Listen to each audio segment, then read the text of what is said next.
What's going Listen, on? bro. Did you forget Roy G. Biv?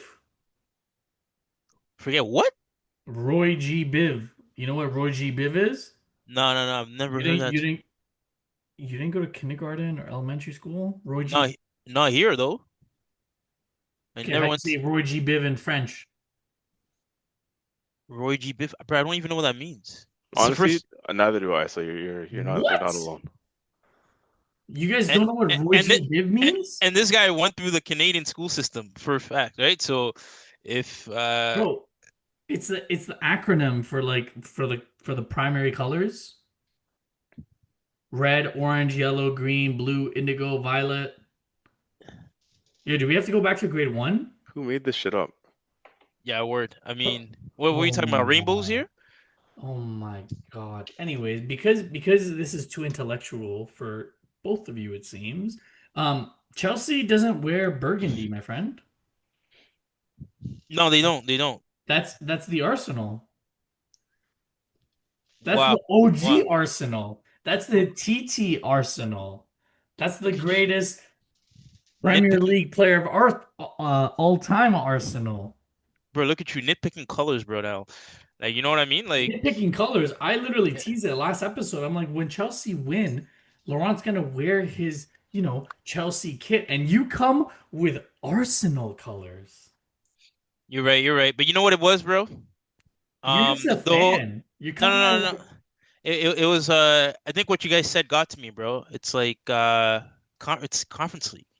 You know what I mean? Like are we really Mm, out here celebrating Conference League? or did you just realize that Nicholas Jackson is not Thierry Henry? Yo, that bro, don't even get me started with that guy, man. I know you saw it, but I don't know if Bro, CJ saw it. it was. Yo, that that shit was comical, bro. Listen, I'm not gonna say the word that I said in the group chat, Hmm. but that touch. Oh, yes. Listen, Yes. that touch. Uh, of an essay, yes. Yeah, we're not gonna say the word because this is PG-13 and we don't want to get canceled. But that Yeah, touch, after you've already disrespected a certain gender. I mean, there's multiple genders, so That's a good um, save. but that touch, like, I've seen CJ's touch, I've seen Laurent's touch. Um, I don't know, for someone who's getting paid, what is he getting paid? 130K a week, 140K a week? Hmm? Like Yeah, you no, you that's you would think, and then this man pulls up his hamstring, acting like he actually injured his hamstring. He's like, dude, no, you're Wait, just you think players do that though? It's like if they fuck up bad and then they go like, pretending you like what you think he pulled his hamstring? honestly, man, like I'm Come not gonna on. lie. I'm not gonna lie though. Like when you see the replay, it almost seemed like he was tired. Like like it was fatigue and I don't know. Just something could happen, bro. Something could happen, right? But yeah, no, that's fuck. Yeah, That was funny. That was funny. that was terrible. That was absolutely terrible. Like the way that he like that touch, like CJ, you have to go back and watch it. I don't know if you watched the whole game, but that was a terrible touch.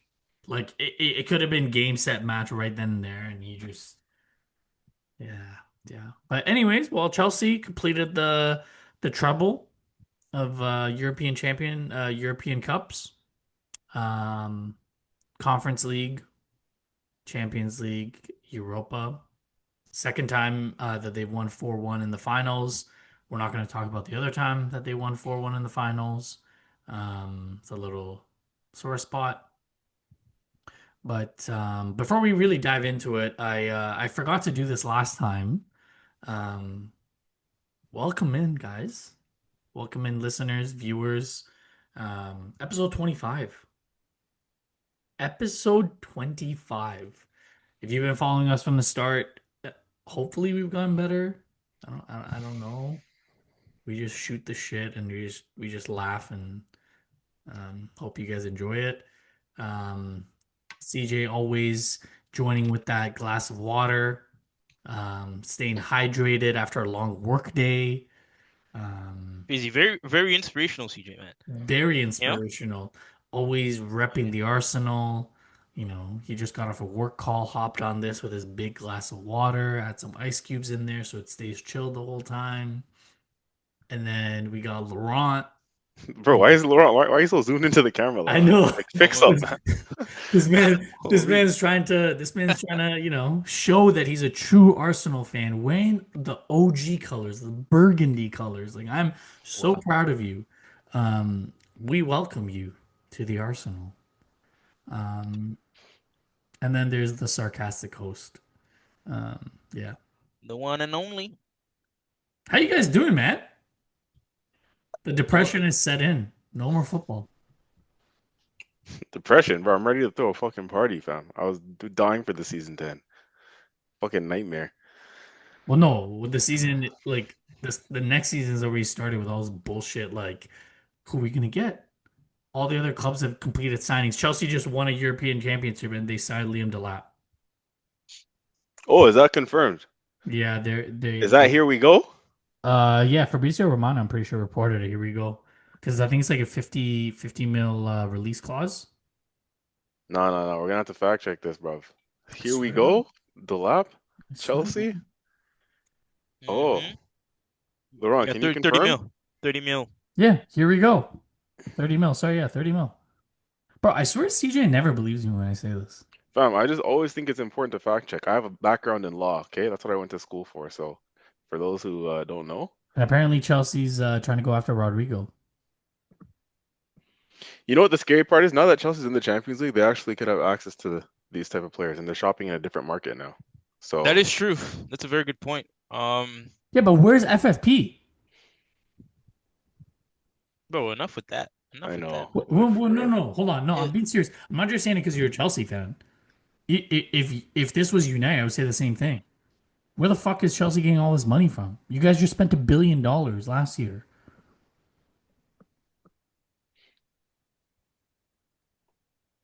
listen, man. I don't make the rules. I'm just here to how do you say it? Just appreciate what the new owners are bringing to the club. All right. So in terms of all of that, right? Like the violations or whatever, right? I'll let the committee and all those guys deal with that. And till then, it's fair game. It's fair game. Laurent, can you zoom out of the flipping screen, bruv? All right, that's Is this better. better? This guy's offside like Nicholas Jackson. Holy. Don't kill me. That's better, though. That's better. This guy said off that. Um, let's quickly go through the weekend game. I think this is one of the last episodes where we're gonna really talk about this season. Um, we got end of season awards. We're gonna do the European roundup to see who made the Champions League spots, and then quickly preview and give our predictions for the final game of this season, which is Inter versus PSG. Um, Arsenal finished the season. Typically, we finish with a victory. We beat Southampton 2-1. I do have to say, Kieran Tierney, I love the fact that he scored. Mm. I don't know, CJ, I'm pretty sure you recall, like during the COVID days, That was he, his last game, right? yeah, Yeah, this game he's going. I'm sadly. pretty sure he's going back to Celtic. But during the COVID times when we had signed him, he was, all the fans were saying that he should be the next captain of the Arsenal. Mm. The injuries got in the way of that, but there's no one can doubt that he played with his heart, and he was a fan favorite. So, Kieran, like, thank you. Uh, you were loved. I think the system outgrew you, but the fact that you came on ahead of Raheem Sterling, who was supposed to be our winger signing for the season, and you played ahead of him after coming back from a significant injury, like, it says a lot. It says a lot of faith that Arteta still has in you. Um, But man, Sterling looked terrible. Like, I don't know how Chelsea are going to get rid of him. They still have him for another 2 seasons. They have to pay him 350 or 325 K a week. That's the shit I'm talking about, FFP. I'm not necessarily talking about the one-time fee, but like the fee isn't the biggest issue. The biggest issue is your salary cap. Chelsea don't have a structure really. You still have to pay Mudryk, you still have to pay Enzo, Cole Palmer. Now you're adding Liam Delap, and then you want to add Rodrigo, even though that's just a rumor. Like, where are you getting all this money from? Um, and our boy Deckers captain the side. Well deserved in my eyes. I'm pretty sure CJ you'll agree with me. I think he is captain material. Same thing with Gabriel Magalhaes. Hmm. Um, might be a little harsh to say to Odegaard because I think he's done well, but this season was a very disappointing season for him. Um, but yeah, other than that, there's really much else to say. Did you have any takeaways from the Southampton game? Did you even watch it? Not really much takeaways. I caught the extended highlights. Yeah, I mean, yeah, we win on the last day. We tend to do that when the pressure's off usually. Um, so yeah, it was nothing really riding on it. We finished second, and we just kind of go again. That's really all I have to add to it. Like Arteta showed. So I was surprised with how weak he went with the lineup. To be honest with you, I was really surprised. Hmm. But yeah, we still got 3 points and to end the season with a win. I mean, it's always good, but yeah, unfortunately, we didn't have much else more to show for it. When you're seeing all these other clubs lifting trophies, we just have to go again next season, and we're gonna, get to talking about what that means and how we go about it. But yeah, standard win, season's over, thankfully, and yeah, we got to kind of keep it moving. Not much else to say on it, really. Yeah. The only one takeaway that I forgot to say too is Ben White needs to find his form. Like he looked shaky.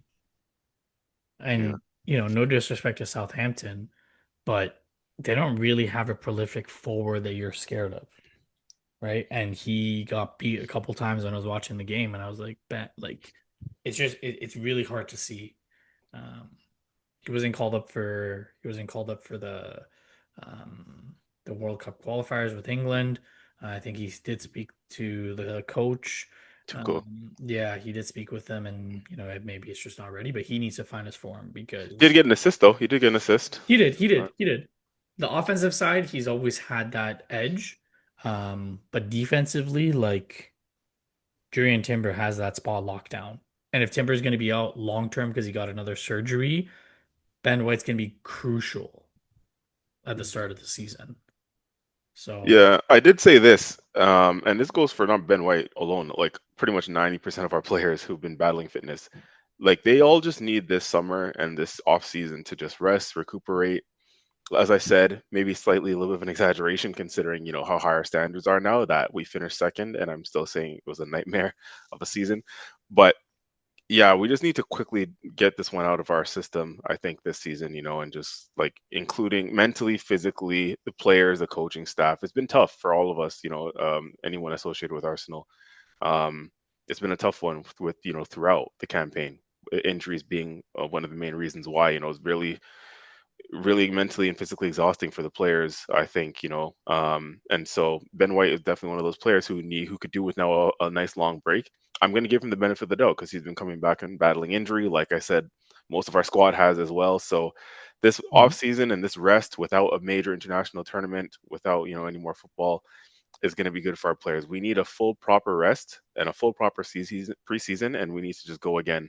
Everyone get your feet up, get on the beach. We'll do what you got to do to just rest mentally and physically.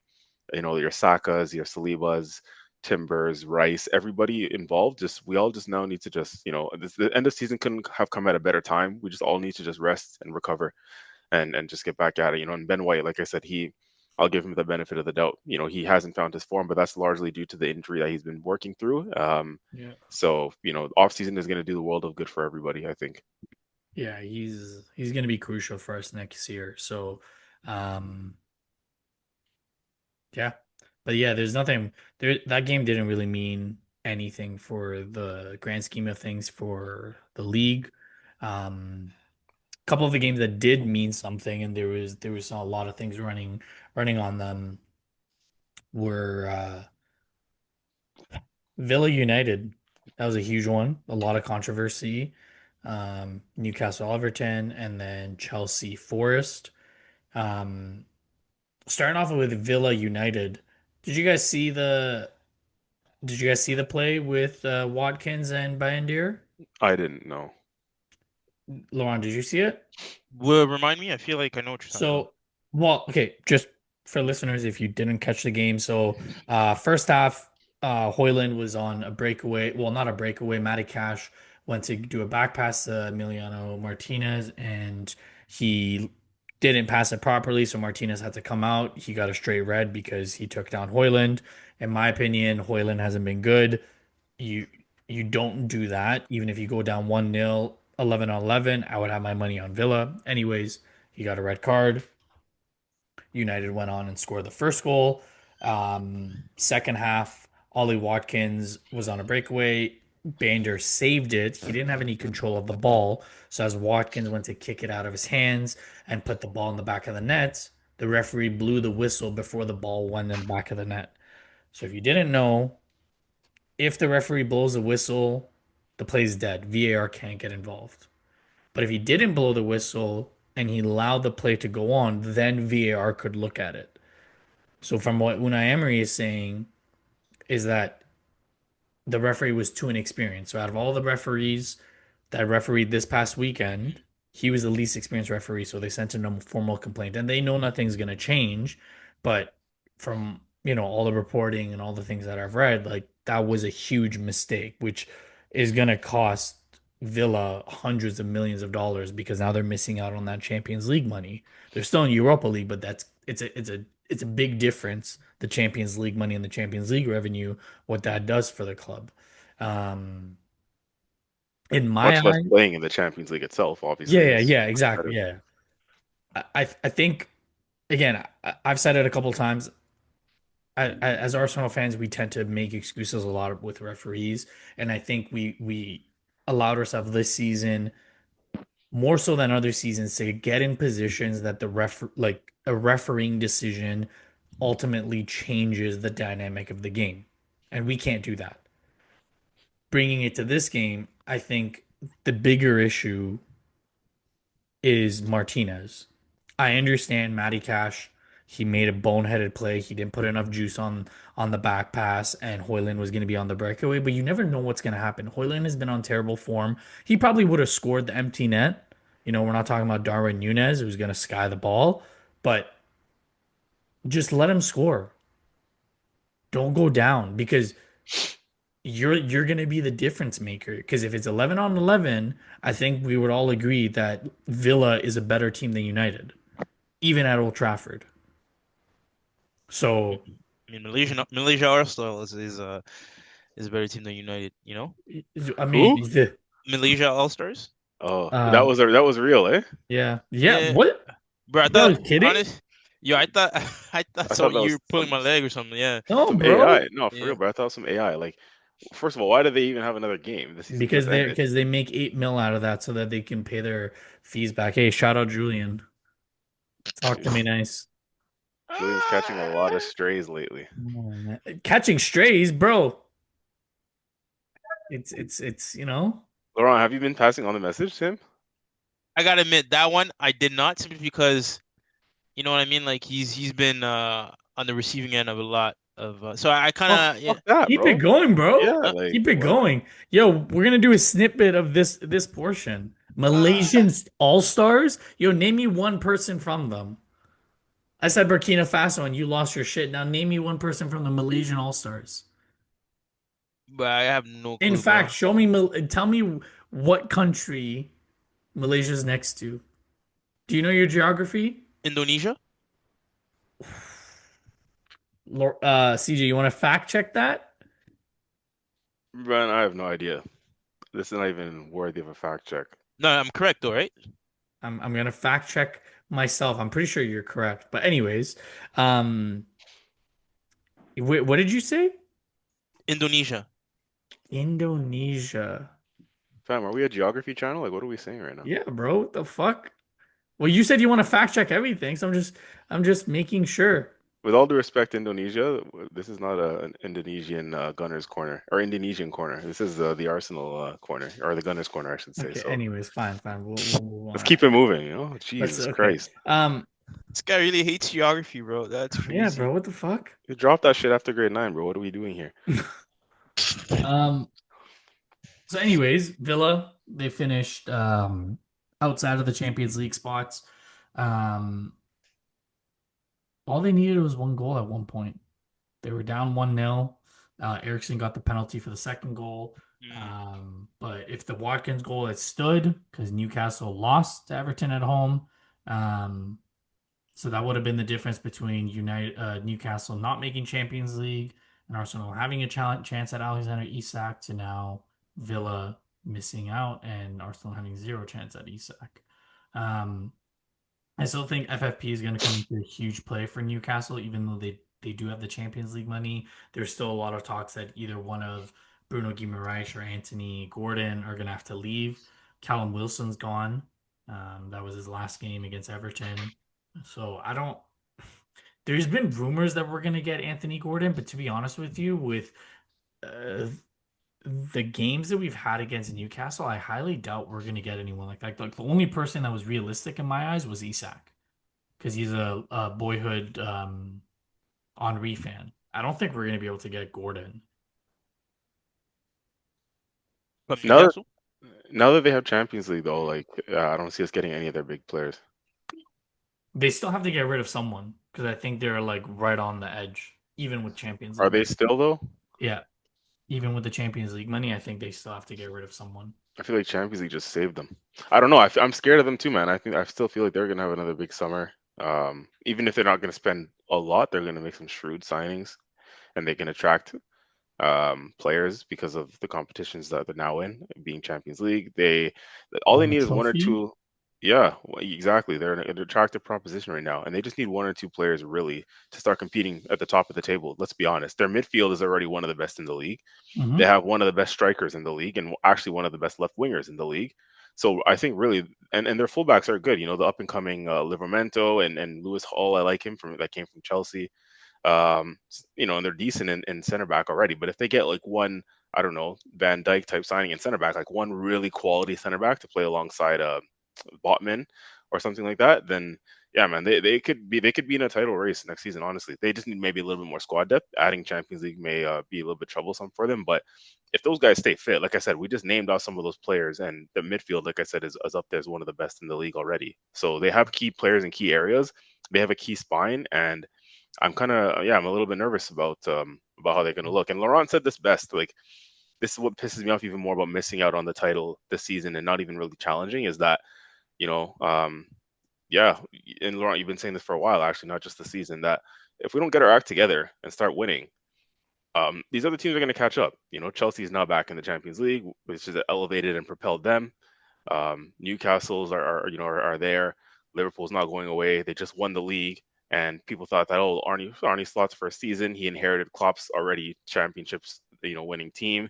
But Arnie Slot's already stamping his authority on the club as well. Like look at the signings that they're already going out and making. Mm-hmm. This is what I like about Liverpool and their recruitment. And Michael Edwards, who's their sporting director, he's been so good for them over the years. Like this is exactly what I'm talking about. Like you lose Trent, boom. What do? You go out and get Jeremy Frimpong. Like what a replacement. Like waste zero time. You know. Andy Robertson's getting on in age. Boom, they're linked with Kirkes from Bournemouth. I don't know if that's gone through or if it is going to go through, but it's the ambition, right?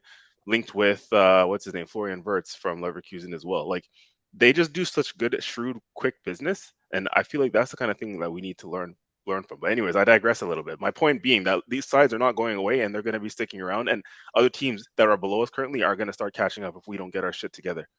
You know. Mm-hmm. No, you're absolutely right.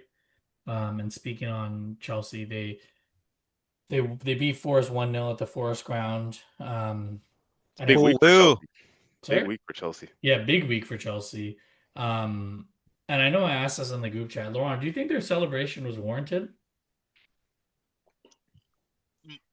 From the The, bottom of my. hold on. Before you respond, the only reason why I'm asking this is because when Arsenal beat City for the first time in like what 7, 8 years, they celebrated. Celebration police came out. When Arsenal beat PSV, they celebrated. Celebration police came out. It's almost like whenever Arsenal does anything good, they're not allowed to celebrate. But when they do something bad, it's like, okay, we're gonna beat on them. So what did you make of the Chelsea celebration? No, Murdoch, the question is, which one are you referring to? Are you referring to them celebrating Champions League or winning the No, Conference League? that's the No, one no, he's no. referring to. Qualifying for Champions League. Yeah, the Okay. The yeah. Conference League, bro. You won a cup, celebrate. The fuck? Whether we all think it's a puny cup or not, I don't give a shit. They were able to get to a final, which we haven't done for many, many years, and they were able to win. My question is, you're a big club, and I'm using quotations because you're a big club. You're celebrating like you won something. Like if I was Forest celebrating that, I would understand. But Chelsea? No, I agree.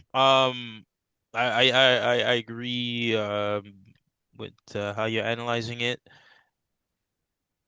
I honestly, like, I'm not even like looking to excuse it, but I think it's just the overall circumstance of where the club is at, right? Yeah. You've pretty much you've hit like rock bottom right? In other terms, and now you don't manage to find some sort of consistency to get you back to where you previously were. And if anything, to me, that's like that's what it was. Although, it's like if I was a coach, allow it maybe for like 20 seconds, 30 seconds. All right, guys, like, like disperse, like let's go back to, staying locked in, right? None of that funny business, bro, because really, right? That's where we should be, right? That's where that should be the standard, right? In terms of like The always bare being in that minimum. competition. Yeah, sorry, yeah, For the bare minimum, yes. Yeah. for a team like Chelsea, like I know CJ said it a little bit earlier, like Arsenal keep finishing second and we're upset. Mhm. Like that's where the standard has risen. Now, Hmm. am I saying that I'm happy about us finishing second? But in the context of things, yeah, I'm actually pretty happy, right? But I don't know, maybe it's because Enzo has never actually really done anything prior to this, and this is actually a huge accomplishment. Yes, I know he helped Leicester get back into the Premier League, but I just found it a little odd to the extent that they did it, right? The Conference League, I celebrate that shit, man. The fuck? Just won a trophy. Yeah, no, man, there's this guy, who's that Arsenal guy, that wears the mask. He wears a ski mask. Oh, He, Kiz? that yes, bro. He had a post. I think it was today or whatever. But I saw it today where he was like going in on that, right? Like, small club mentality, bro. I was like two Twitter fingers away from using our Arsenal account to tell the guy to shut the fuck up, And he would have been like, "What the fuck?" Like, yo, why is another Arsenal account, coming from me, kind of thing, right? So I had to like, all right, I had to let it slide. Yo, Uh, he's actually I've actually messaged him and he actually responds. So if you message him on your personal account, he'll mm, respond. right, He's actually pretty funny. That's Murdoch's boy, bro. Murdoch loves Yo, that guy. he's fucking hilarious. Yo, mm. low key though, I think he's starting to turn into a Liverpool fan, so he better check himself. Wait, what? Yeah, Like, he's buying the Liverpool kit. oh, Serious? Yeah, he made a post. He's like, "Oh, it's 50% off." Blah, blah, blah. I'm like, "Bro, if it's 50% off, you buy it and you take a shit and then you send it to your Liverpool mate. And once they open it, there's a pile of shit in it because that's what I think of Liverpool. jeez. Fuck, this Yeah, man's gonna buy it because he thinks it's nice. The fuck, bro, that's an evil motive, bro. Buying a kit, doing all that, and sending it to like what? bro. Honestly, I love my cousin, but that's probably something that I do to him. Mm. I'd buy the newest Liverpool kit, take the nastiest poo, and then fucking ship it to the UK. And when he opens it, he'll know. Honestly, bro, if that's how far you're willing to go for a Liverpool kit, I don't even want to know what you do with the other kits, bro. Like Tottenham and Man U. But And yeah, what I would yeah. honestly, Listen, let's there. don't even mention it on the podcast because, like you said, it is Listen, I don't even need to mention it PG-13. because I don't even need to mention it because they're so shit that the shit is already dripping off Wow. their skin and off their stadium. So like they're TMI, not bro. even worth my TMI. time. Fuck. Wait, is the Liverpool the new Liverpool kit it's nice or something? I haven't seen it. No, no, no. Last year's kit is on sale. Oh, is he's just bantering or he actually rates it? No, he actually rates it. Oh, interesting. Yeah. Um, All right. I wish we had like a little like. Wait, are we not gonna highlight also what happened this week or within the week? What happened this week? Wait, seriously, you guys are not? No, We already talked about it. nah, bro. No one mentioned it. Man, What cut No, to I the meant, chase, man. What are we bro. talking about here? I mentioned it at the beginning. I opened the pod with it. nah, yo, the Arsenal women's won the Champions League. No, Oh, I thought you were talking about something else. nah, yeah, that's Yeah, big. I was gonna come to it Yeah, I'm sure after you the were. I'm I'm after sure the I'm end sure of you were, bro. after the end of season awards. Check But the still, episode breakdown. Were you really? yeah, bro. Yeah, bro. Look, it's there. It's fucking there. Yeah, for those who are watching, bro, don't worry. We'll send you the podcast breakdown so you can see that it was never included, Um, and he's probably including it right now as you As speak. we speak. Yeah. I'm not. Literally, I'm not. I'm fucking. Um, you guys didn't even watch that game, so why the fuck are you guys even talking? Did you watch the game? Yes, I watched the entire game. Holy bro. hmm Wait, Yeah, see, you didn't watch the game, No, I didn't actually. bro? What's going on, bro? Like, yeah, is that not a bro, big the game? women's team is lit. Yeah, They were for real. huge underdogs against Barcelona. Massive, yeah. So the fact that they won it and they won it for the second time, that's crazy. That's Mm. absolutely crazy. They locked down Barcelona. There was a couple of hairy moments, but overall, like their tactic worked. So you watched the game from minute 1 to minute 90. Yes, sir. Be honest. Be honest with us right now. Hand on God, I watched the game from beginning to end. I'll text, I'll FaceTime you after Ah, this, and you can ask my girl. a true Arsenal fan right here, bro. You know I watch games. You know I watch every single Yo, game. so CJ, where were you, bro? Me? What was I last Saturday? I don't even remember. Good Wait, question. so what are you trying to say about like the Arsenal women's team? 'Cause that's a big game, bro. Yeah, Like yeah, it's it is. it's It's the same massive. it's the same crest at the end of the day. No, no, definitely. It's definitely I mean, they've and won more than the men's have. yeah, they showed us up 100%. They've won So, twice as many European Cups as the men's have. yeah. No, man, if there's any silver lining in the season, if anything related to Arsenal, it's definitely that. Shout out to the women. Um, yeah, massive underdogs, and we need to learn how to freaking take a page out of their book for real. No one gave Arsenal women a prayer going into that one against Nope, Barca. no, So, not at all.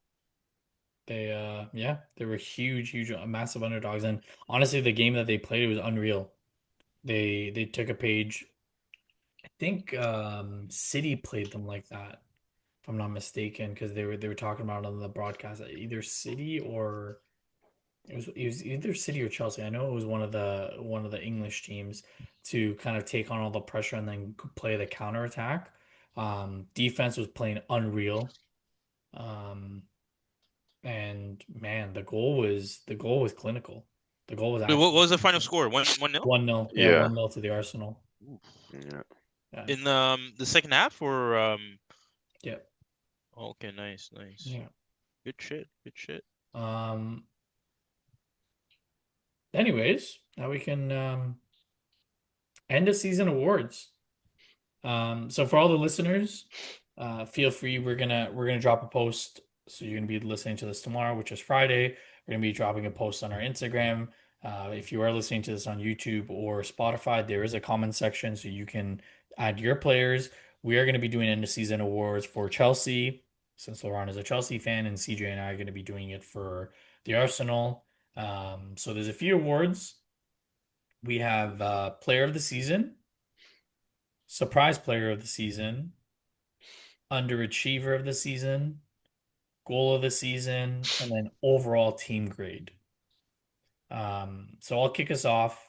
Player of the season for Arsenal for me, there's only one person coming off an ACL injury, and a lot of Arsenal fans were questioning why we even signed him. Arteta loves his defenders. Jurriën Timber, lockdown defender, can play all across all four positions in the back line. For me, yes, his fitness was into question at times, but he came back from an ACL injury. Ben White was injured pretty much the entire season. Tomiyasu has been nowhere to be found. He took that position for himself, and he lock down Vinny Jr., Kylian Mbappe. Um, he's the reason why we got to the semifinal. It's not because of him that we didn't beat PSG. It wasn't his fault at all. So for me, Timber is my player of the season. I don't know if CJ you agree or disagree. Lauren, I would ask you, but I don't think you watched enough games to kind of Yeah, no, that's true. analyze that. But I think just for maybe the sake of having second opinion or a difference of opinion, I might just go with David Raya just Mhm. simply because he's probably played more games. He's played a lot of football this season, which again, I'm going to be Mr. Negative Nelly here and calls into our question our transfer window last summer of why the hell we even signed what's his name Neto. Neto, He's played one game Neto. Ray has played every other game bar one. I think he missed one in the League Cup as well. I think our third string keeper yep, played one of the games in the League Cup. Uh, was it Setford? yep, But yeah, 99.9% of the games David Raya played all season long. So that Neto signing was once again pointless. But yeah, when David Raya, he gets it just for me based on number of games played, I think, and also his contributions. David Raya has either um, gained us points or won us games with crucial mm, saves and crucial stops and moments. And so therefore, based on the impact of some of his performances and what it's done for us, I think I would give it to him just. He has looked shaky towards the end of the season. I'm sure we've all seen that. His kicking has yep, been pretty shaky the last month or two. Um, but overall, he's done enough, I think, to earn that for me. He's won the Golden Boot award this year, justified. In the past, it's hard for goalkeepers to get that credibility to win the Golden Boot because people say it's your defense in front of you that helps you win it. But like I said, if you've seen compilation of David Raya's season and the saves that he's made to keep us in games or win us games, he's more than earned that Golden Boot. Golden Golden Boot, Glove, did I say? Golden Glove, Golden Glove. The Golden Glove Golden Glove. Award. Yeah, Yeah, the Golden Glove Award. So I think he more than deserves it. But Timber is definitely a close second, and if maybe it's just fitness and lack of fitness a little bit because he obviously is coming off an ACL injury and can't play every single game.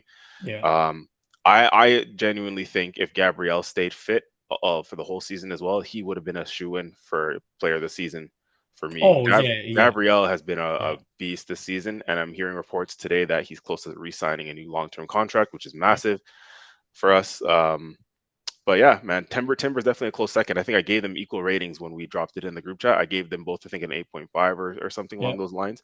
But if I have to choose one up to flip of a coin or something, yeah, David Raya just he's had a phenomenal season, and yeah, shout out to him for real. It's hard for me to give players like our players again, me being bitter and salty of the season that we had. It's hard for me to want to give players nines and tens. But if like I said, if anyone is a silver lining, yeah, David Raya, he's earned it. yeah. I was humming and hawing with between Timber and Partey because Partey's fitness has always been in question, and he played like he's the Partey that we thought we were gonna get. Yeah. And this season he showed it. But for me, just with the context of everything in Timber taking that position and the players that he shut down, for me, it had to be Timber. Um, Laurent, who is your player of the season for Chelsea and why? There's only one guy that could possibly. That's the No, guy. really? That's the guy. Yeah, man. Yeah. He started off very strong. Funny enough, I think a lot of the Wait, goals hold he on. put. Just for context, if people don't know, we're talking about Cole Palmer. Just because we didn't say his Ah, name. yes, yes. Yeah. Wasn't he Thank poor you. though for most of the second half of this season?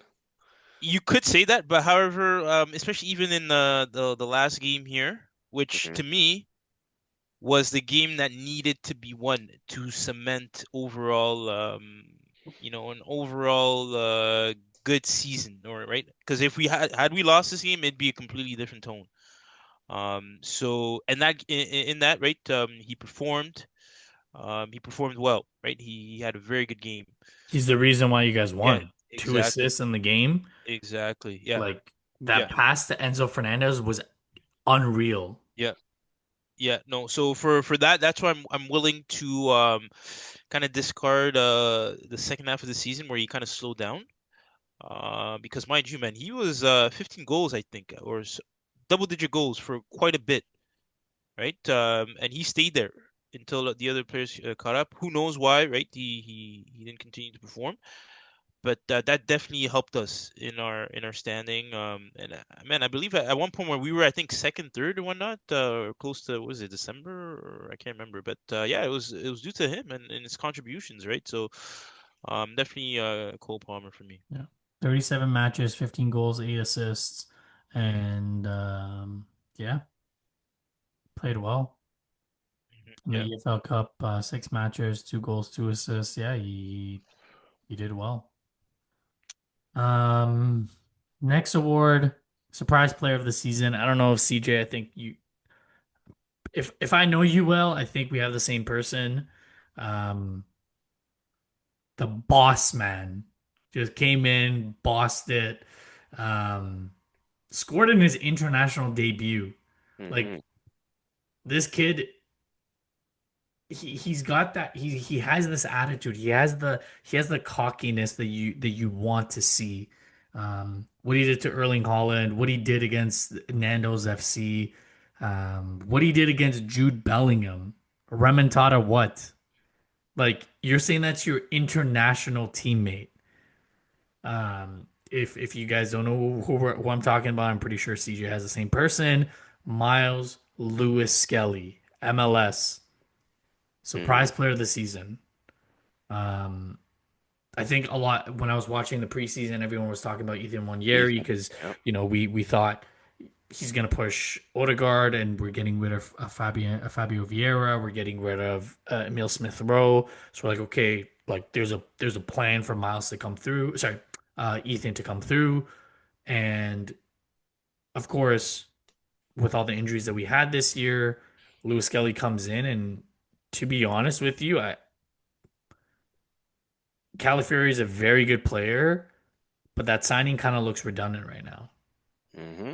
Um, Now I might eat my words because when Calafiori has been playing, he causes chaos like I can see why Arteta signed him because he's a different profile to Lewis Skelly and he pops up like at the 9 position and his finishing is like why like how are you a defender? But could that money maybe have been used for, Hmm. maybe a winger, maybe something else that we needed. But for me, surprise player of the season, I thought at the beginning of the season I was gonna say Wanyeri, um, but Lewis Skelly, and I'm pretty sure he's the top runner for the Golden Boy. So if he wins that at 18 years old, I mean, of course, Yamal is gonna probably win the Ballon d'Or unless Dembele wins the Champions League. But um, yeah, I don't know, CJ. What else? Do you have the same person for? No, we're totally aligned. I don't have anything more to add to that. He's been a great breath of fresh air for us in what's been a relatively disappointing season for the Arsenal. So Lewis Skelly has been one of the shining lights for sure, and I'm just happy that this kid is ours, and I can't wait to see what the future has for him at the club, man. I may be getting ahead of myself, but I mean, the eye test will show you, right, based on performances. I have people who are neutrals. I have, my like my father, people in my circle who watch football and tell me, yo, this kid is a baller. Everyone will watch this kid, and if you know the game, you know that this kid is something special. Like he could be Ashley Cole levels for us at left back coming out of the academy. Hate to bring up that snake, but it is what it is. But yeah, Lewis Skelly, man, watch that. Remember the name. He's something. It's gonna be Holland's response to him when he came on at the Etihad, saying, "Who the fuck are you?" is going to age so well in years to come. And I think Miles Lewis Skelly will use that as fuel, Yeah. to thrive in his career. Because remember that was his debut. No fear, as you said, fearless guy comes in. One of the first things he does is get into a scuffle with Holland, and Holland's like, "Who the fuck are you?" Which leads to Lewis Skelly's goal and celebration in the return leg at the Emirates, right? Like this is the kind of guy he is, man, and I can't wait to see what the kind of career he's gonna have at Arsenal. Like pray he just stays healthy and keeps his head on straight, and he's gonna be one of the best in that position, I think. And I would honestly, I think I would keep him at left back. He Hmm. can play in midfield, but he just slots so well into that left back spot. He's Zinchenko on crack. 100%. He's Zinchenko with strength, Zinchenko with Everything with everything. Yeah, with athleticism. everything. The Yeah. only the only one thing I want to add, I think when certain people in the media look back at some of the comments they made and the difference in treatment that Lewis Skelly Hmm. got versus Holland throwing the ball at Gabrielle versus Lewis Skelly just doing a celebration. Um, and I know Ian Wright was, he came out and said it, and I do agree with him. It's unfortunate that in 2025 there is still racism, and the fact that a young black man is successful and that he came out and he, you know, showed let's be honest, a white man, he showed a white man up, and the British media took that and said that, oh, this is disrespectful. And I'm not just saying the media, I'm also pointing the finger at Jamie Carragher, Gary Neville. These are people that are so influential and they have the biggest platform, and everyone listens to them. I think it's a little bit disgraceful. And I wouldn't, and it's not limited to me saying this because he's a Arsenal player. I would say the same exact thing if he was a Chelsea player, if he was a Liverpool player. I think it's a disgrace. And I truly hope that those people reflect because this is what we want. Hmm. You can't When, be taking personality out of the game, man. yeah, early 2000s, why do we love watching Arsenal United? Because of all the personality, you know? So, and again, I'm not trying to put a dim mood on this because he had an unreal season, but I think it needs to be said because that shit is unacceptable. Um, but Laurent, who is your surprise player of the season for Chelsea? Enzo Maresca, maybe? Uh, surprise player, eh? In a good way or in a bad way, man. I mean, I would say good way. Good way. Don't go down the road of bad. yeah, yeah. No, because I was gonna say Mudryk, bro. That guy Oh, really yeah. ended up disappearing. That's crazy. But he did show Even up apparently. Enzo didn't even know that he was in Yeah, Poland. He's like, yeah, Mudryk, Poland? yeah, Thought he was still taking growth hormones. yeah. No, for real. Yo, CJ, we dodged a motherfucking bullet. As much as Yeah, yeah. you don't rate Trussard, we dodged a bullet. You know who dodged the bullet? Arteta, because that was a player Arteta was pushing for. So imagine he spent that kind of money on that guy and he flopped the way he Oof. did. But I also don't think if Arteta had him, Arteta would like lose him like that. Fucking Chelsea had 17 wingers. Of course, this man's gonna get lost in the back of the crowd. Hmm. Anyway, sorry, Laurent. I'm not trying to throw Yeah, shade. no. So, yeah, I'm gonna give this one to a lone player, Jadon Sancho. Yeah. Positive surprise? Yeah, positive. Yeah. Um, I mean, funny enough, his goal was the goal that opened for us. In the final, even when he first came on board. No, I think it was Enzo. Yes, yeah, you're right. You're right. No, no, But it was then, Enzo's header. but then his was the second. Yeah, if His I was the remember it. third that iced it. The third? Yes. It was Enzo, then Nicholas Jackson was the second. Sancho was Uh, the third that iced it. okay, and then yeah, Casado was the last. Yeah, Did you watch the game, bro? yeah. No, I did. Was I it did. not just yesterday? Like, what's going on? Yeah, but I was tuning in and out, tuning in and out. Like I said, Yeah. I yeah, thought you it's were a a fan. You watched the full game. I I'm know, not a like fan, this and I guy's watched the full game. losing some credibility here, bro. yeah, man. It's like you guys Well, said, man. It's a CJ, he's wearing a compensation. burgundy shirt. He's an Arsenal fan, bro. Come on now. But all jokes aside, though, I will give it to him. His performance when he first came on board. I don't know if you guys remember, but he was putting up some good numbers. Yeah, he was balling at the beginning. Yeah. Yeah, and I don't just clutch. To me, he's been a clutch player. When you need that extra spark of creativity, especially on the wing play, he's that guy. Like I said, I've been saying Madueke, boring, boring to watch. Like truly, like for a guy that you see the training videos, right? He's getting all saucy, when there's no defender there. But in game, like nah, this guy, it's like he doesn't even have the heart to want to take on defenders, want to be creative. And Central to me, he just seems relaxed, on the ball. His pace, he doesn't have the pace that Neto and Madueke have, but like I said, man, it's just about trickery. You Hmm. know, like if you got that trickery right, like you can produce and create openings, right? And that goal, bro, oh my gosh, I don't know if you guys seen that, but he curled it top right corner, right? Just that's confidence right there, right? Like Yeah. yeah, as soon as he came in off the bench, so yeah, I give it to him. Yeah. And I think just on that quickly, I think a lot of the United players that are out on loan are actually successful. I think the most successful one is Anthony, who went to Betis and has been on fire. So look at Rashford, Sancho. So I truly think it's a United problem, and I don't think it's these players. So yeah, good on Sancho. I mean, it's good for United because maybe they can get some money out of it and they can sell him and make a profit. Well, not a profit, but recoup some of the money that they spent to buy him. This one's going to be a fun one. Very. Underachiever of the season. I do. I didn't make any rules, but I do want to put a caveat. Like for me, there's obvious players that I could have said, in my opinion, like Saka, Odegaard, um, Saliba. Um, I you don't know, know if I put Saka in there though. Like that's a bit harsh, right? Yeah, I think that's a bit harsh too. I was hemming and hawing, but I think the player that I chose, um, it's been 2 seasons of this specific player has been underachieving. That's why we are looking at signing a player in his position. I think this player also forgets his nationality at times that I've hinted at. I know it is. Um, As soon as you said that, it's the Burkina Faso man. um, Yeah,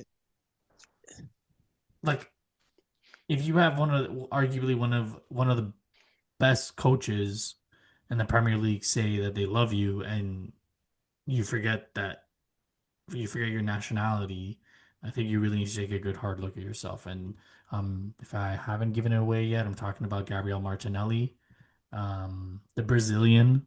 Sometimes plays like he's from Malaysia. No disrespect to any Malaysians listening. But I can't say Burkina Faso because someone's gonna. But when you look at it, when he started playing for Arsenal, 2019, 2020, 14 games, 3 goals. 2020, 21, 14 games, 2 goals. 21, 22, he had 29 games, 6 goals and 6 assists. The 2022-23 season is when he broke out 15 goals, 5 assists. And that's when we thought, okay, like he's for real. He's arrived. He's Brazilian, like Brazilian, like he's there. And then 23-24, 6 goals, 4 assists, 35 games. This year, 33 games, 8 goals, 4 assists. So it did go up by 2 goals, but the eye test, he doesn't pass the eye test. Mm-mm. Um, and for me, and I know like I'm not trying to joke when I'm saying this. Like genuinely, you're fucking Brazilian. Like you, you it's in your DNA.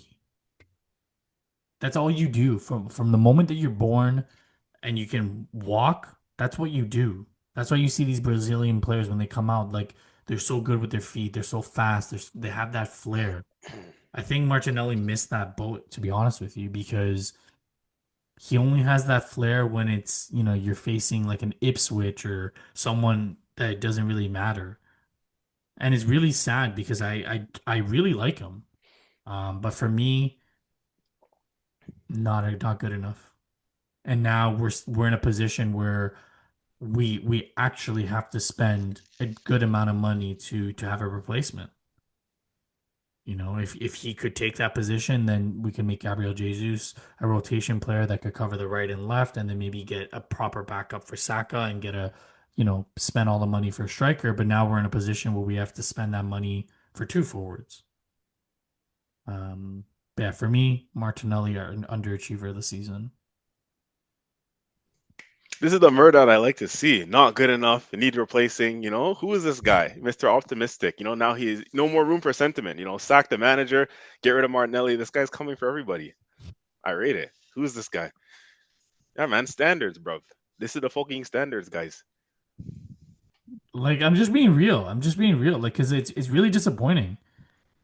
You're getting pushed by Lissandro Trossard, and this is no like I actually like Trossard. I just think he has no pace, and there's specific games that you just can't use him because of that, right? But Martinelli, I'm really disappointed this year. I mean, I could have said easy. I could have said Odegaard. I could have said, Saliba for the standards that I have for him. Even Saka, I know you guys saying this a little bit harsh, but the standards that I have for him, I'm a little disappointed. I understand the injury and everything, but for me, Martinelli, biggest disappointment and biggest underachiever of the year for me. CJ, who did you have? You know what? Before I give mine, I actually want to give Laurent the floor on this one because I think that even Laurent will be able to chime in on this one with reasonable grounds and facts as to why. I think me and Laurent might be the same on this, but yeah, Laurent, yeah, I'm pretty sure you can name your disappointment of the season from an Arsenal perspective. So I want to hear what you got to say. Well, I'm naming it from an Arsenal perspective. Yeah, Okay. yeah, yeah, yeah. Like that's what I'm saying. Anybody, even a neutral, would be able to get this. It's so obvious for me who it is, and I think you'll know right away because you called this player out prior to Champions League semifinals, quarterfinals. So I want to know who you would say. Odegaard. Yeah, I mean, yeah. Do you have like a reason as to why? Um, Honestly, yo, just the whole character on the pitch. Your captain, right? Like I think there are certain things that a captain must do, right? In terms of just responsibility. Funny enough, man, like the last, I don't know if it was the last game, but yeah, there's a game where I was about to get the prediction right until the 89th minute when this guy decided to fucking get his shooting boots on, bro. Yeah, it was Like, it was last game. He yeah, it was scored the the last game, winner. Yeah. bro. I got so cheesed, bro. Like when let me tell you, bro. And then, like, you know what I mean? And it's like, bro, where was that? Where was legit that? Like, up for the big games prior to that, right? So, yeah, no, it's interesting, but yeah, I definitely give it to Odegaard, right? Giving his key role on the team, I do feel like he did let his team down, when it counted, right? In a way that I think is understated. It's I feel like, damaging for his yeah, image. It's damaging for his image because he was compared to Kevin De Bruyne, mm, right, right, right? but Like if you're getting that high of praise, mhm, De Bruyne has numbers whether Holland's there or not. right, right, yeah, Saka's not there for a bit, and you go to the wayside. Oh, Ben White wasn't there. Okay, De Bruyne fucking plays with Mateus Nunes. Kyle Walker's not there anymore. So yeah, yeah. I mean, that was an easy choice.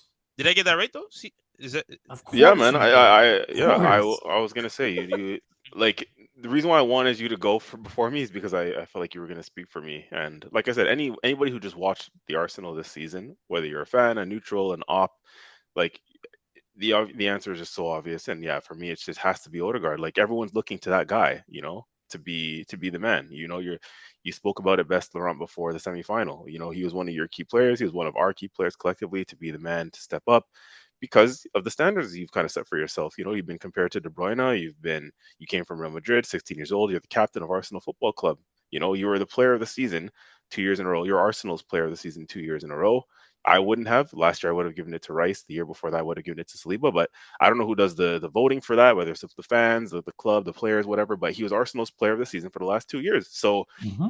by that measuring stick, it's only downhill from there if you have the kind of season that you have now when you've just been named player of the season 2 years in a row and you're the captain and all the stuff that comes with it. It's just a no-brainer to me, man. He's been extremely disappointing. Not just his numbers, the eye tests, obviously his performances, and yes, he had a big injury, but I mean, there's only so much of an excuse I'm going to give that. I've seen players come back from long-term injuries and perform, like your Timbers. like even Saka, who's come back, and obviously he's not fully fit, but he did come back, Saka, and score at the Bernabeu. He, was causing trouble at Real Madrid in the first leg. Saka's come back and still had some key games, even though he's had a big long-term injury. So with the Odegaard thing, I can't give him that excuse, man. Like, you've had the whole season to kind of run it off and play it off and get back into form and fitness, and unfortunately didn't deliver. So I think, yeah, that's just the obvious one, being the player that he is, and being the captain and all that. So hopefully he bounces back. I don't want to leave it out on a negative on him, because I feel like we've been going in on him all season. He's definitely one of those players like a Ben White that we've mentioned, who needs a summer off to just rest, recover, get back in the gym, rehabilitate that ankle if it's still troubling him, and just come back stronger next season. And his baby's going to be one and hopefully sleeping better, sleeping through the Yeah, night so that he can get some good sleep. Wait, yeah, I got a quick question. Does if you're Arteta, do you give him the captain armbands for next season? Yes. yeah. You can't strip him. Like, as much as I would like, my captain would be Rice or Gabriel, but at this point, for the morale of the group and whatnot, and Yeah, even you his own can't. confidence, you can't strip him of it. No. Oof. No, you can't. That's a tough You're one. gonna go in. You're gonna go into next season. You're gonna ruin. No, he's got Mm, to stay. All mm. right, all right. Okay. Oh. So listen, Laurent. We only got 5 minutes. I don't want to hear the entire team and you giving me an explanation why the entire team is an underachiever. Name Oh me yeah, yeah. one And Kunku, person. and Kunku, and Kunku, Yeah. That was a good one. I would have and picked him as Kunku. well from the distance. Straight from the jump. That guy, the hopes every Chelsea fan had for that guy. Um, we really thought he was going to be the guy, to put in the goals, right? When Jackson was struggling and whatnot. And man, he did not deliver. I know, in the Conference League, apparently, I don't know, like he put, he put in a few goals there. I don't know what his tally was, but I'll again, get it right? up right now.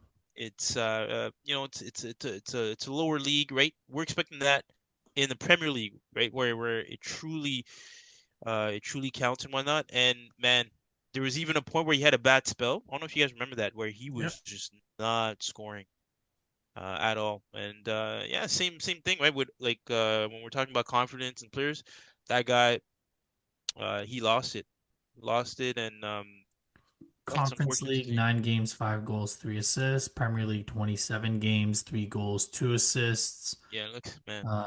FA Cup, 2 games, 1 goal. Carabao Cup, 2 games, 3 goals. Um, Wait, I'm curious on that Premier League stat. What's Hoyland's stat? Because Hoyland? I feel like Hoyland might have like even a similar stat line to Nkunku. You said Um, 27 games, 3 goals, 2 assists, right? yeah, 3 goals, 2 assists. Rasmus Hoyland, 32 games, 4 goals, 0 assists. All right, well, look at that. Same boat, same sinking boat.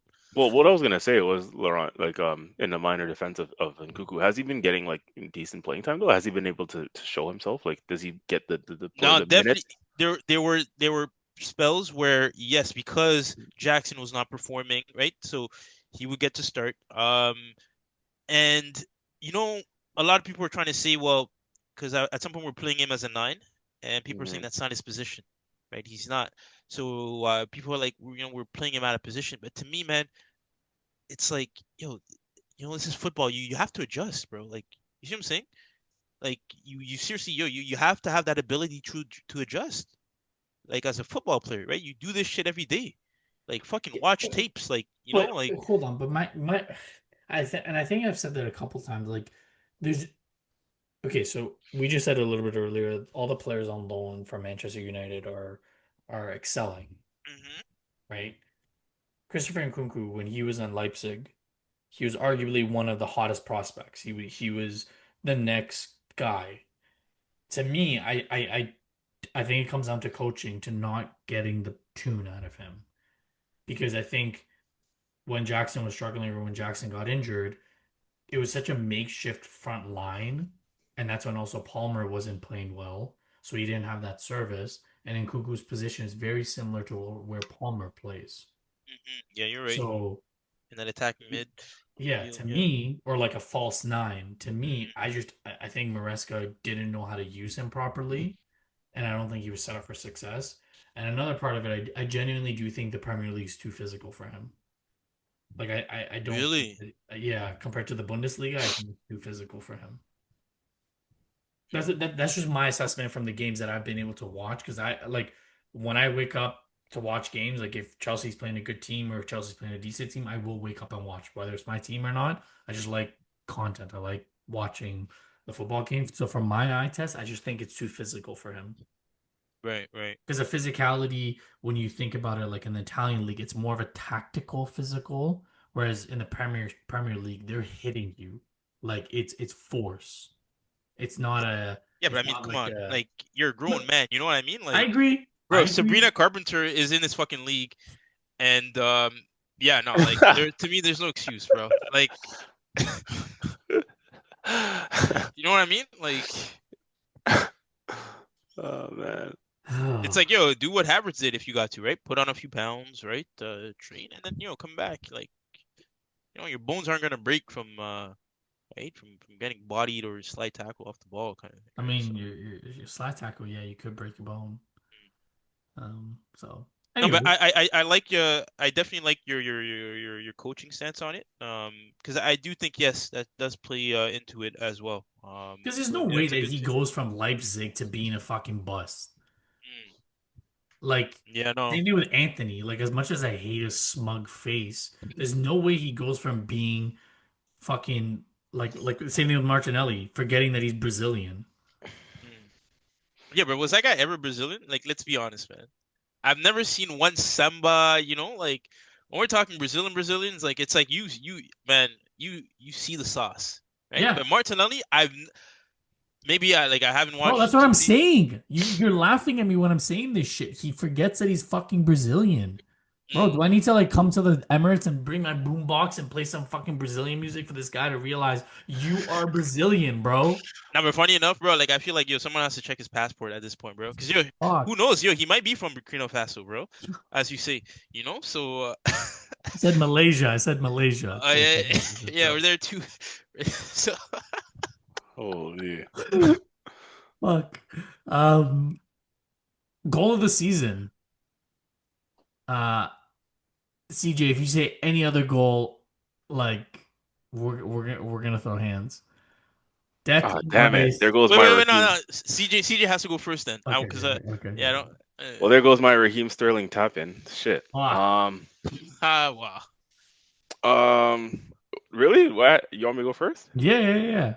We're gonna throw hands if you say the wrong goal. Yeah, I mean, I guess there's only one obvious one still. I mean, two obvious ones. They both came in the same game, but yeah, I guess the second of the Declan Rice free kick against Real Yes. Madrid. Yes. Yeah, man, it's got to be. It has to be, man. Like, yeah, I The actually don't have anything else to say. It's straight up that. the audacity. Yeah, The it's cr audacity for Declan Rice and just for the view, like, yes, I had the same thing. Um, the audacity to do like fuck. There's actually there's no words for it even really. You just have to just say it and that's it. Just mic drop. Like that free kick just speaks for itself, man. If it's been a couple weeks that you haven't seen that goal, I would recommend just maybe YouTubing Declan Rice free kick goal against Real Madrid, and you'll get those butterflies and those jitters back. Because I think when CJ and I were watching the game together, I think Well, I was sitting there trying to process what was happening as everyone was jumping and screaming, and I had to sit down for a second and I looked at CJ. I'm like, I'm not, I can't comprehend what's going on right now. bro, I don't understand. Like when the first one went in, I just looked. I was, yeah, moment of the season, man. Honestly, like that was just the moment. yeah. It's hard to talk about it because it's like you wish it led to more. Because at that point we felt like it was going to lead to more, so it's almost like a bittersweet Yeah. thing to talk about. But take nothing away from that moment, man. Yeah, how we all felt in that moment, like the jubilation and like the way the place erupted. Like I was so happy we were in that setting to watch it collectively. You know what I mean? Like Yeah. watching that by yourself does not hit the same as watching that moment in a crowd of Arsenal fans. Like, yeah, that's an unforgettable moment for sure. Yeah. Laurent, what about you? I'm gonna give it to Jadon Sancho beating fucking Drew Garden. No. You're funny, funny. But no, I'm giving it to Cole Palmer against Wolves when he lobbed the keeper. You guys Hmm. don't remember that? I think I do actually. Was yeah, I think I do. He was on the left hand side, and then the keeper was slightly out, and then whoop, just Hmm. dinked it on the far corner, um, to the right side of the net when facing the net. Saying word that you're watching it right now? Yeah. Oh yeah, in August. Yeah. Was it at Stamford Bridge or was it at Molineux No, the Stadium? Molyneux. Okay. Oh, what a ball. Yo, that was a good touch by Jackson. Damn. Oh, wow.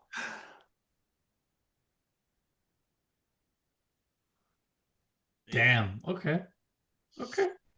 Yeah, no, man, that's yeah, when we're off to a good start, right? Like but That's man, when you thought you were in the title race.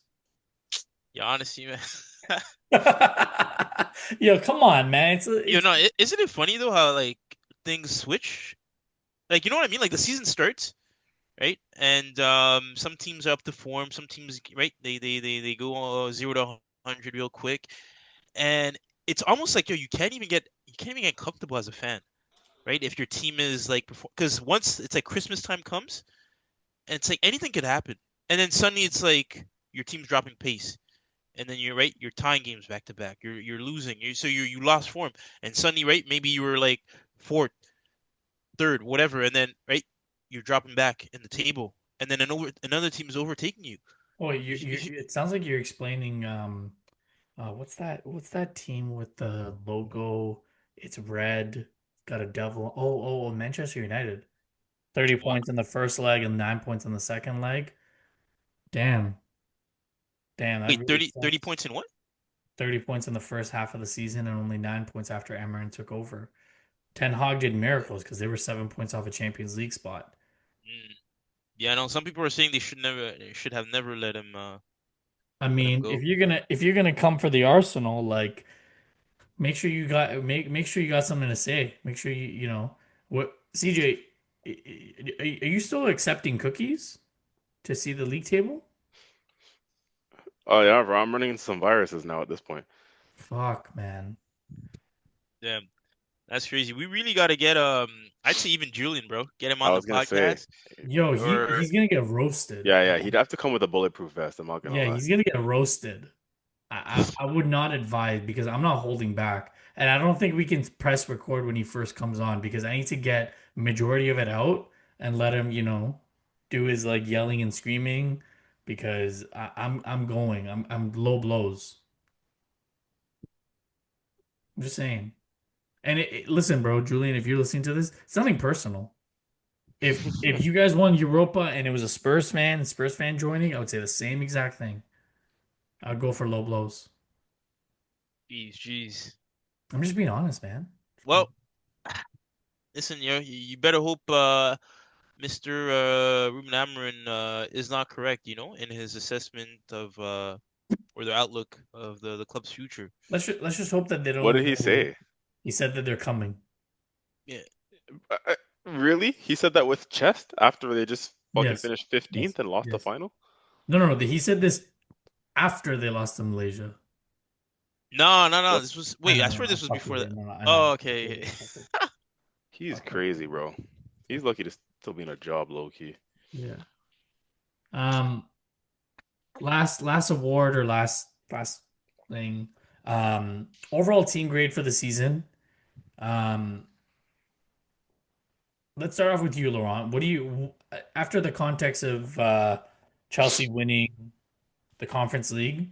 Um, And like I said, they won all the trophies, all the European trophies, and finishing in a Champions League spot. What grade do you give Chelsea for the season? Yeah, I'm gonna give them like a 60%, man. Like a 60 or C? 60.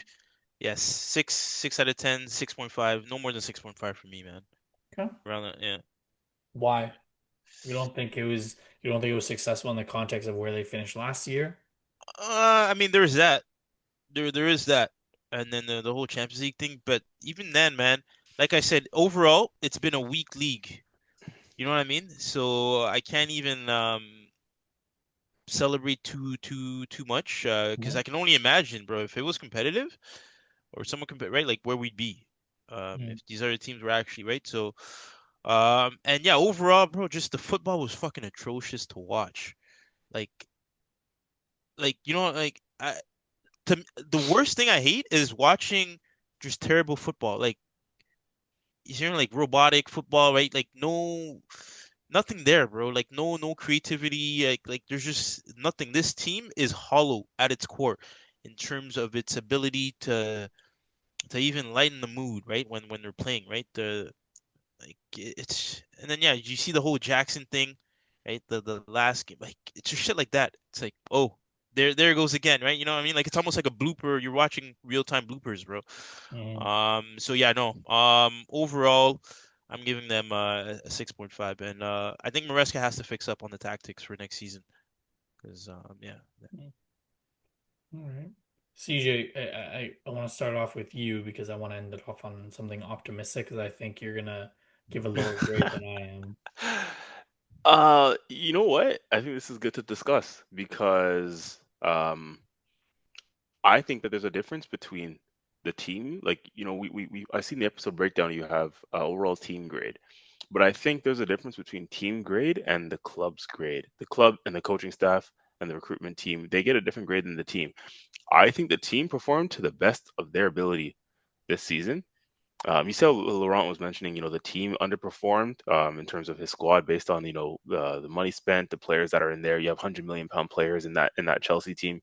You have quality and experience all over the pitch, but they're underachieving because the chemistry isn't there or whatever reason, something's going wrong.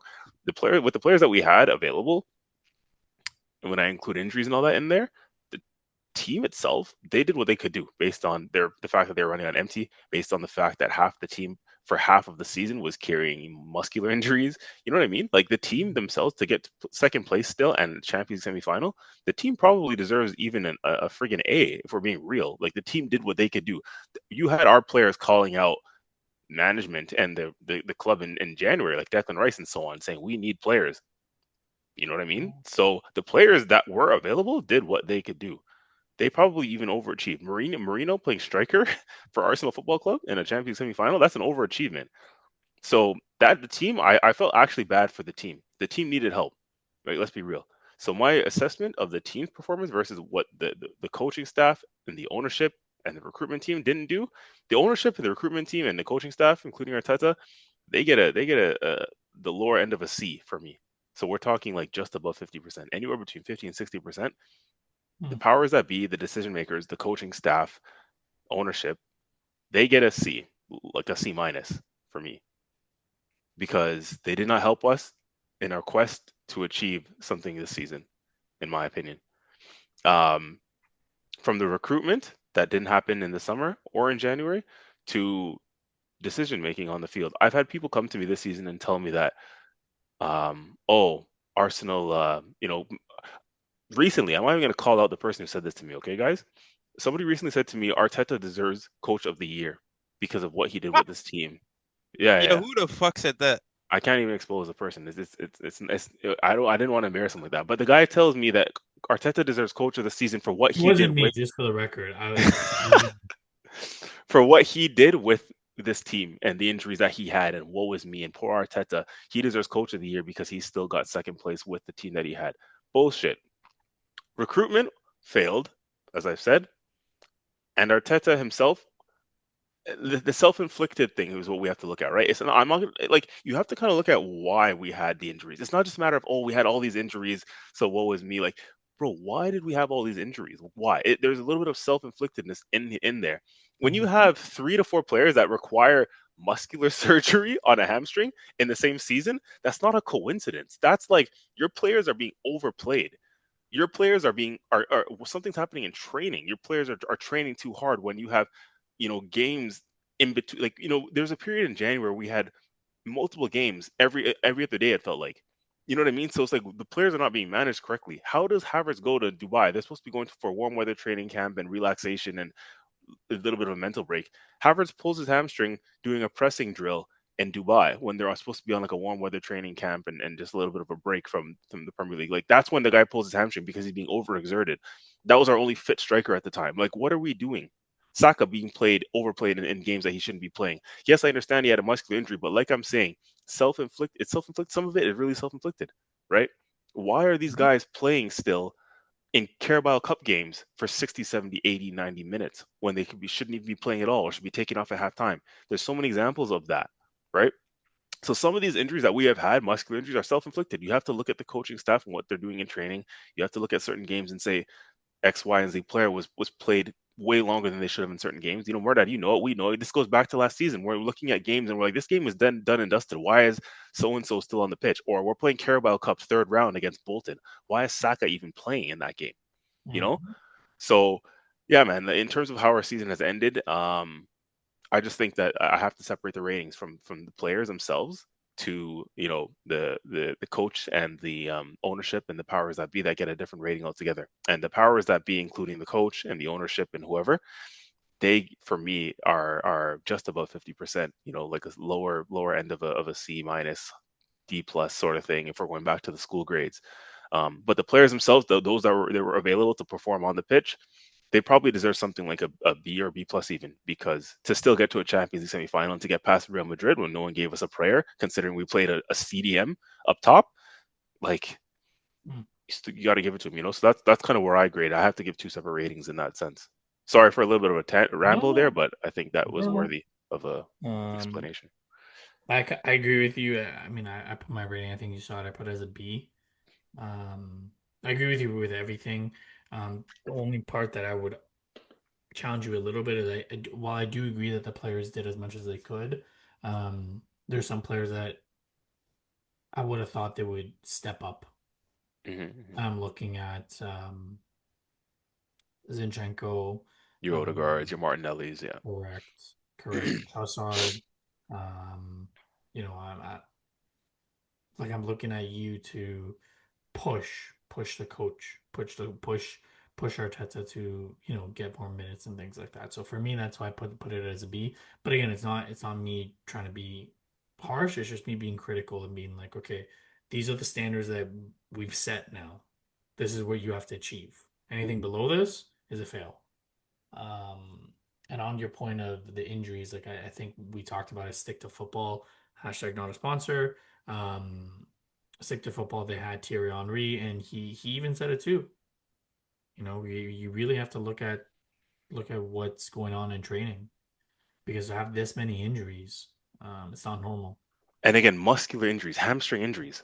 That's what they Like said to that's not a Ange too. coincidence. Yeah, that's what happened to Tottenham too, right? So, um, yeah, I hope this is a learning lesson. And while I don't think Arteta deserves Coach of the Year, I do think that he needs a little bit of respect for what he was able to do with the players that he had.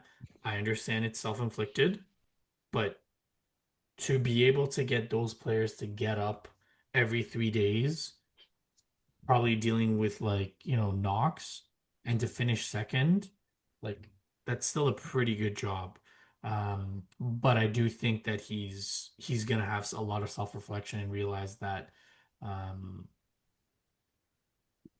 the summer transfer window was where he lost the season. Hmm. The January, not so much because January can be a little bit ridiculous and overpaying and things like that. But the summer transfer window is when he started off the eight ball. All right, last game of the season. Predictions leaderboard 3-2-2. Before Um, oh, before sorry, that sorry. though, the what was I gonna say? Laurent's rating He for gave it. oh, did you? Yeah, yeah, no, I did. He started with him C. What was your actual rating for Chelsea? like a C. It was a Yeah, C. yeah, Okay, okay. yeah, I bro. wasn't Where sure. were you? Where were Yeah, you, yo, bro? what you? Sorry. The water is getting to me. My bad. Oh, that's crazy, bro.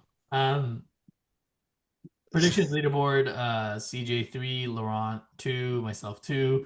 Laurent was almost on his way to getting the third one when It's Moise crazy, bro. Caicedo ruined it. Yeah, freaking Um, Caicedo, dog. he had 3-1 predicted, and I was cheering. I was like, come on, score another one. Were you actually Yeah, oh, 100%. Did you not see in the group chat? I told Laurent. saying you I'm cheering. celebrated that more than he did? Oh my God, I jumped. I was like, yes. Um, Uh, so final game of the from this season, Inter versus PSG Champions League final. oh, so still got a chance to. Yeah, we still got a chance to catch so because CJ is up by one, we're gonna have two chances. First chance is gonna be correct score. Second chance is gonna be correct goal scorer. So you have to predict two things. Jeez. Okay? Yo, that's Um, okay. so Yo, I don't even know how this game is gonna go. I'm not gonna lie. Yeah, frig. so yeah. I'm gonna use my top of the leaderboard privilege on this and go last because this I can't even think about this right now. This is Laurent, tough. you wanna rock, paper, scissors for who starts? Bro, what's up with this freaking law background student making up these what privilege did you just top of the leaderboard privilege? Like when Yeah, is bro. that I when go was that last. ever bro, when is that even a thing, bro? Where have you been the last 20 episodes of this podcast? Oh my gosh. The hell? He's probably sipping the same water you're sipping. Yeah, man. What's in your water? Yeah, Oh, fuck. listen, don't worry about that. But wait, you're actually not gonna go first? No, I'm not gonna go first. I don't want to go first. Is that okay? Wow. And I can exercise that right based on my ranking at the moment. Oh Thank you very God. much. Okay. Anyways. Laurent, you want to rock, paper, scissors, or do you want to go first? Exercise my rights. No, he You know wants what? to go first, bro. Laurent, go first. So All right, hold on. remember, correct score. You have to predict a score and a goal scorer. That counts. That's the 2 points that we're trying to get. Okay, hold on. Let me I need to consult the Champions League Are you gonna consult ChatGPT? no, no, definitely not. But I just need to see something with this team. Say where we're doing some homework right now. That's For crazy. real, bro. Live on the pod. Inter, Inter. Yo, this guy's doing homework. Yo, you know what? I'm gonna go. I don't see PKs. I know Murdad's gonna. Bro, that's gonna say two Yeah, two. Somebody on PKs. please don't Murdat because none of your predictions have even gone like the past the 90 minute. Um, yeah, I'm gonna go 3-2 Inter.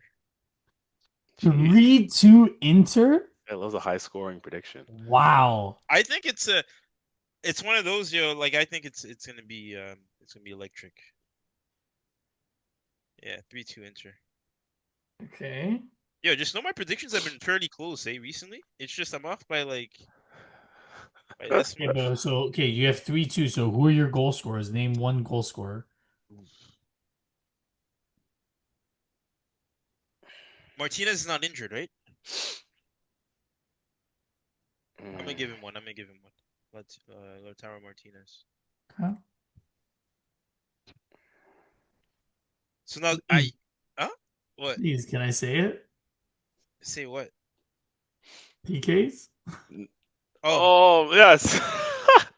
I mean, if you're trying to self-sabotage, by all means, bro. Oh shit. I don't think it's gonna be 5 goals.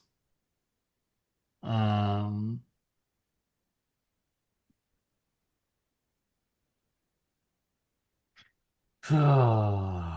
fuck it. Yeah, but see, think about it this way: PSG could score, and Inter has shown that determination to come back. You know what I mean? Like they could be down a few goals, and I think PSG have the ability to score. Like I can just see that. But at the same time, I can't see Inter rolling over and right. So Inter is going to have their chances and they're going to take the chances. So that's why I'm seeing that the goals are going to start coming in. I am going to say gonna say 2-1 Inter. And I am going to say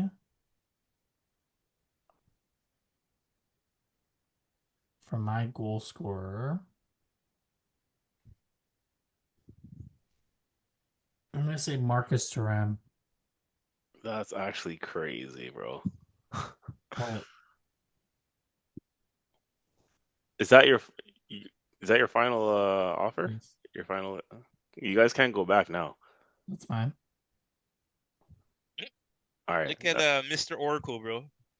Looking down on our predictions. All right. So what have you? What, you know?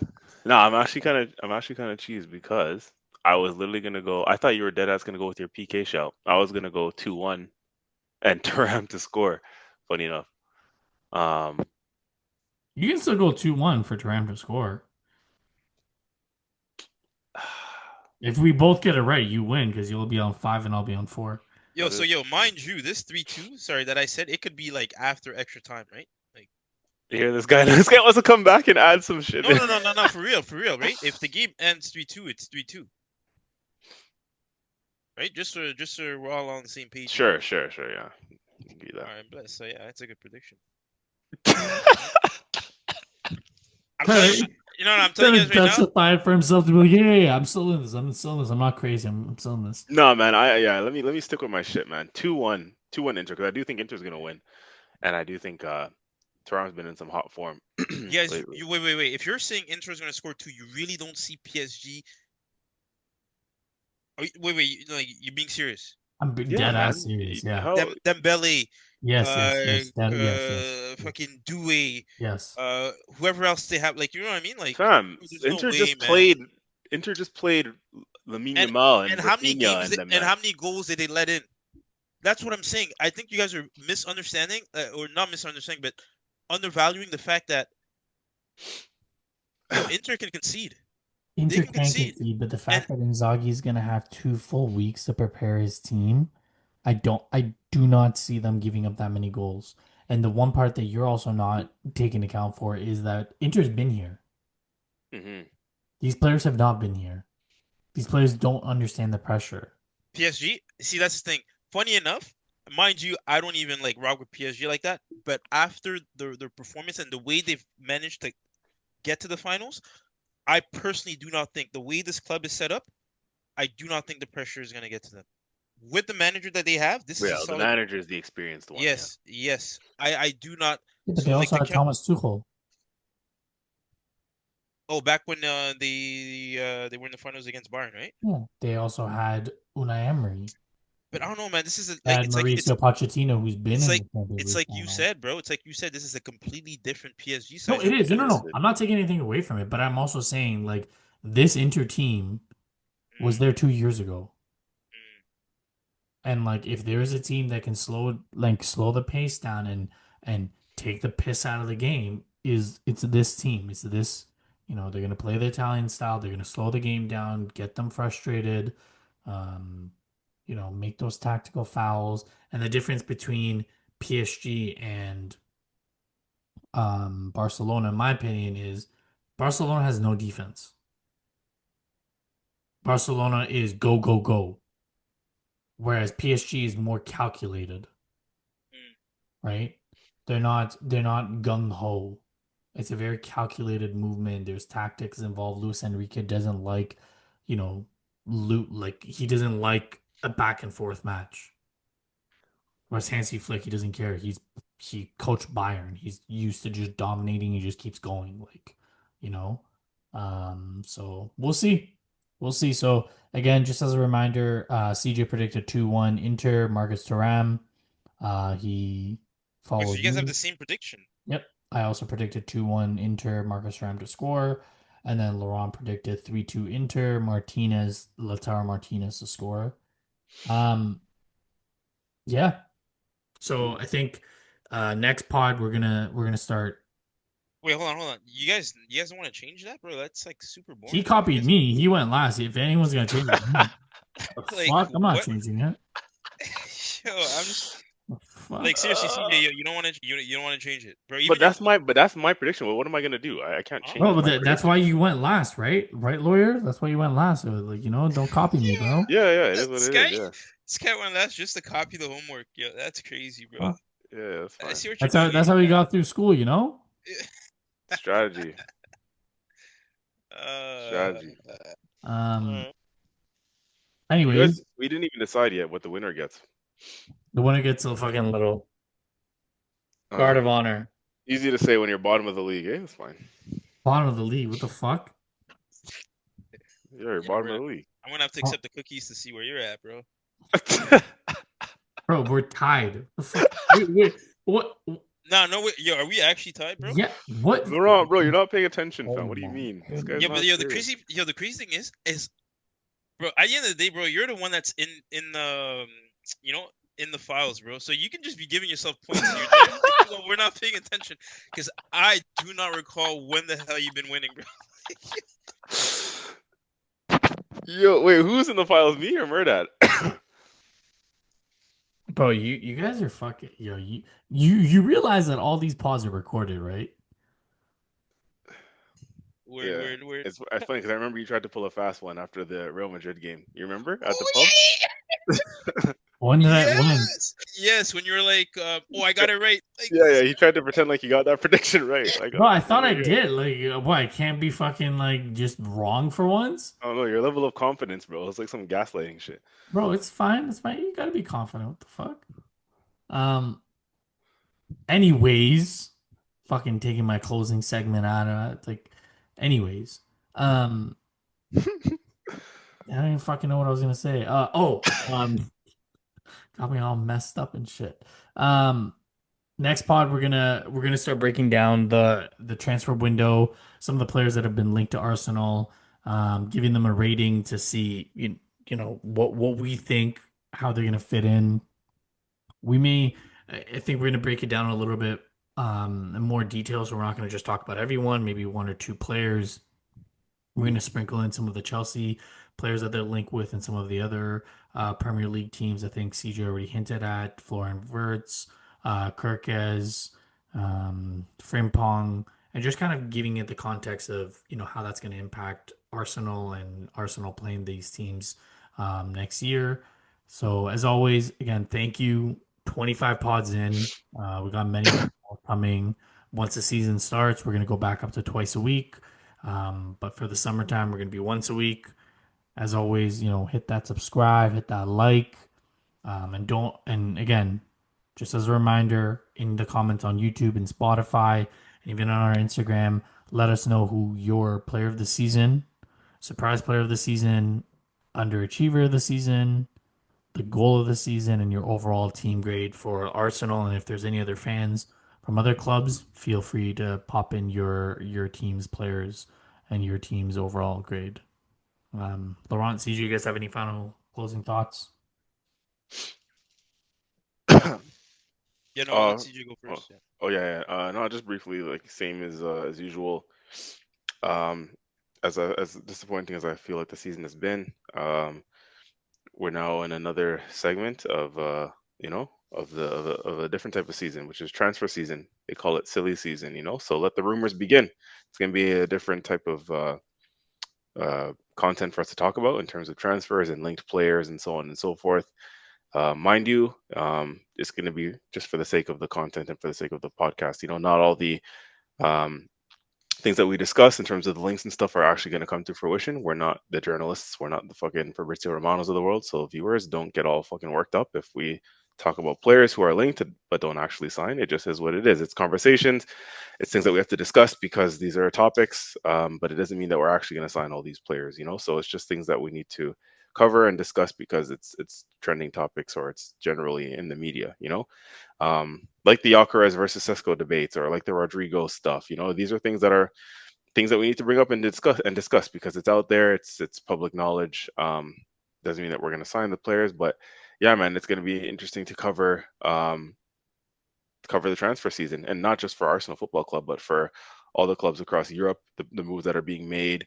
Kind of keeping tabs on the oppositions and players and clubs around Europe So yeah, it's gonna be good stuff. Just looking forward to getting to talk about something different. It's gonna be a little bit refreshing. So yeah, stick with us this summer. We are going down to once a week, just because of the slower time of the year, but it's still going to be good content for you guys, And stay tuned for some upcoming changes and exciting things going into the new season. Alrighty, alrighty. Yeah, no. Thanks for being with us on this journey. Again, much appreciated. Make sure to hit the like and subscribe button from wherever you rate you're tuning in. And apart from that, this one goes out to all Chelsea fans. Let's give each other, a quick round of applause. And as for our season, we have the Club World Cup coming up in I think about 2 weeks' time. So we're looking to bring another silverware back to the bridge. So tune in for that. See you guys.